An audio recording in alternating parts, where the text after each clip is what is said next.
May 1st, 1945, Führerbunker, Berlin. Magda Goebbels walks through the bunker hallway, holding a tray filled with chocolates and cyanide capsules. She stops at the door of a small room. Inside, her 6 children sleep in white nightgowns. Most mothers would die to protect their children, but Magda Goebbels was different. She looks down at the tray, her hands trembling.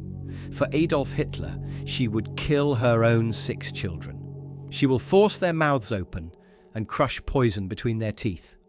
How does a mother turn into a monster? To understand the end, we have to go back to the beginning, because Magda Goebbels wasn't always a Nazi monster. In fact, the man she loved the most was a Jew.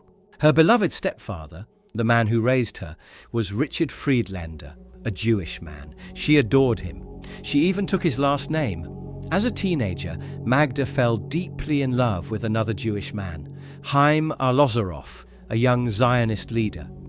Magda didn't hate him. She was infatuated with him. She even wore a necklace with a Jewish star that he gave her. Imagine that, the future mother of the Third Reich wearing a Jewish symbol. The two even planned to move to Palestine together, but the relationship collapsed. They broke up and their lives split apart. But Magda was ambitious, ruthlessly ambitious. At 20, while traveling to school by train, Magda met Günter Quandt, a wealthy widower twice her age, and one of the richest industrialists in Germany. He fell in love instantly and proposed, but on one condition. Magda had to drop her Jewish surname. She agreed, and they were married in January 1921. Their son, Harold, was born later that year. To Magda, this marriage opened the door to unlimited wealth and social power. But life as a privileged young wife and mother quickly bored her. Günter was always busy expanding his business empire, while Magda raised not only Harold, but 5 other children from his family circle. She wanted excitement, and she found it. She started an affair, she got caught. And then she turned the tables. She blackmailed him, demanding a massive divorce settlement and a luxury apartment in Berlin. And she won. In 1929, as the Great Depression hit Germany, Magda secured a huge alimony package that kept her living in absolute luxury, untouched by the economic collapse.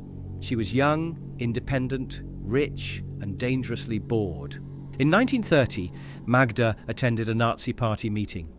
That night, she met Joseph Goebbels, a rising political star with dangerous charisma and very little physical charm. He was short, walked with a limp, and was insecure about his appearance. But Magda didn't care about looks. She cared about power. She didn't fall in love with Goebbels. She calculated him. He wasn't a romantic choice, he was a status upgrade. Magda was a gold digger, and Goebbels was her next upgrade.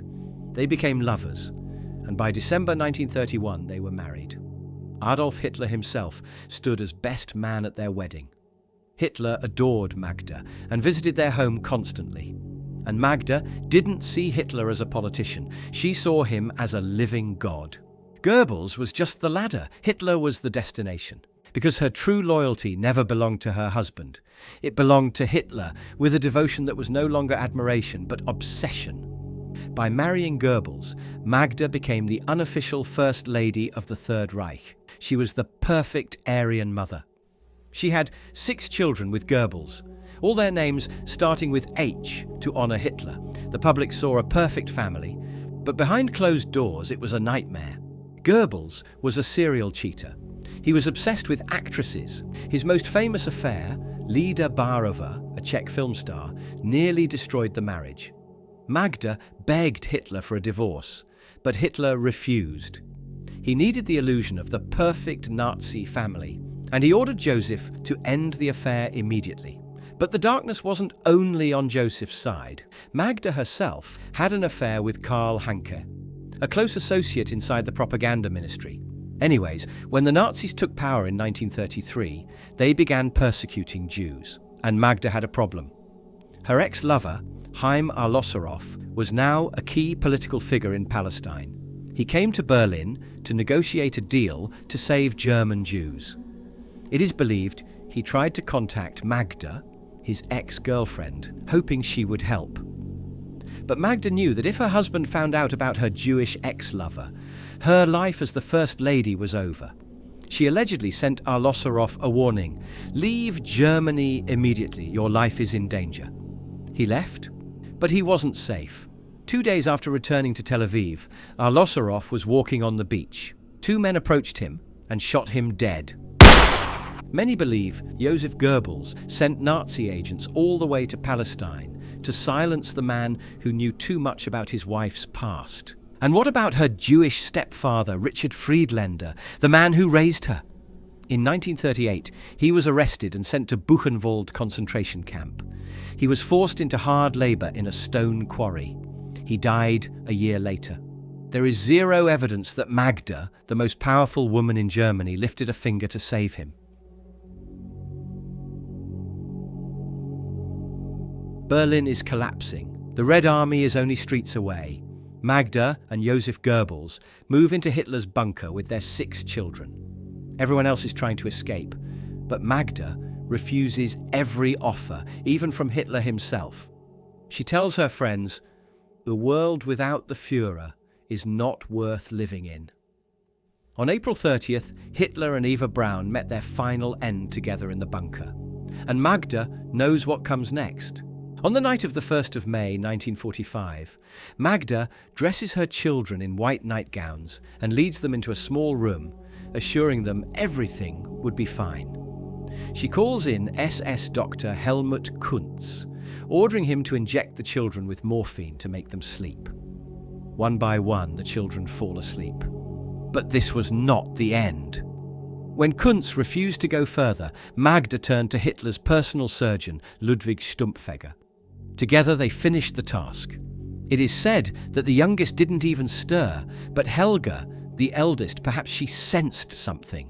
Forensic reports suggest she might have resisted, but in that bunker there was no escape. Within seconds, the Goebbels bloodline was extinguished, not by an enemy soldier, but by the one person supposed to protect them. Magda stood silently, no tears, only a cold devotion to a dead dictator.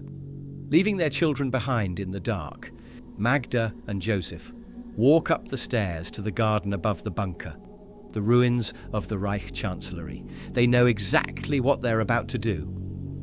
Magda sits beside Joseph. There is no fear, no hesitation, only silence. Joseph pulls out a pistol, a single shot for Magda and another for himself. Moments later, SS officers pour gasoline over their bodies and set them on fire. 7 days later, the war in Europe ends. But the story of Magda Goebbels remains one of the darkest portraits of devotion and absolute moral collapse. History doesn't repeat, it hides. Subscribe to Roger History because the next story might be one you'll wish you hadn't missed.